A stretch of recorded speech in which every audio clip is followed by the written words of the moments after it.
नमस्कार मित्रों, Radha Krishna IAS classes में आप सभी का हार्दिक स्वागत है। आज संविधान विषय के बहुत महत्वपूर्ण टॉपिक पर चर्चा करेंगे।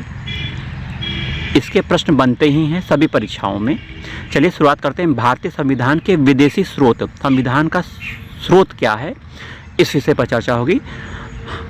हमारे देश के संविधान ने ब्रिटेन के संविधान से क्या क्या लिया है, जरा चर्चा करते हैं। संसदीय शासन प्रणाली ब्रिटेन से ली गई है। विधि का शासन ब्रिटेन से लिया गया है। मंत्रिमंडलीय प्रणाली यह ब्रिटेन से लिया गया है। एकल नागरिकता ब्रिटेन की सरकार से लिया गया है। द्विसदनीय प्रणाली ब्रिटेन से लिया गया है। विधायी प्रक्रिया, संसदीय विशेषाधिकार और परमाधिकार लेख आदि उपबंध ब्रिटेन के संविधान से लिया गया है। वहीं अमेरिका के संविधान से क्या क्या लिया गया है, जरा चर्चा करते हैं।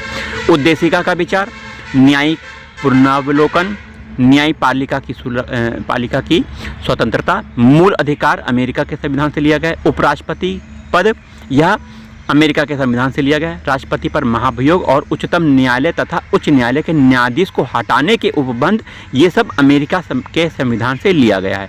वहीं आयरलैंड के संविधान से हमारे देश ने क्या क्या लिया है, नीति निर्देशक तत्व को, राष्ट्रपति के निर्वाचन पद्धति को और राज्यसभा में कुछ सदस्यों के नामांकन को हम आयरलैंड के संविधान से प्राप्त किए हैं। कनाडा के संविधान से हमने क्या लिया है, सशक्त केंद्र के साथ संघीय व्यवस्था। तो संघीय व्यवस्था कनाडा के संविधान से लिया गया है।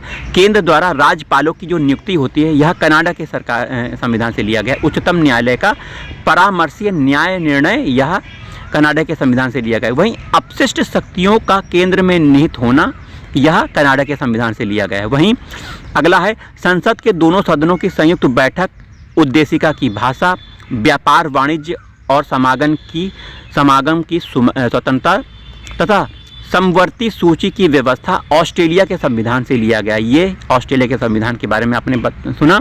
वहीं जापान से विधि द्वारा स्थापित प्रक्रिया, यह जापान से लिया गया है। वहीं दक्षिण अफ्रीका के संविधान से संविधान संशोधन की व्यवस्था तथा राज्यसभा के सदस्यों का निर्वाचन, यह दक्षिण अफ्रीका से लिया गया है। वहीं मूल कर्तव्य तथा प्रस्तावना में न्याय, सामाजिक आर्थिक राजनीतिक न्याय के आदर्श को सोवियत संघ मतलब रूस से लिया गया है। तो मूल कर्तव्य कहाँ से लिए गए हैं, सोवियत संघ से। प्रस्तावना में न्याय, सामाजिक आर्थिक राजनीतिक न्याय की बात की गई है, यह सोवियत संघ मतलब रूस से लिया गया है, रूस के संविधान से लिया गया है। तो यह महत्वपूर्ण वीडियो है, बार बार पढ़िए इसको और अपने दोस्तों में शेयर करिए। जय राधा वल्लभ, श्री हरिवंश।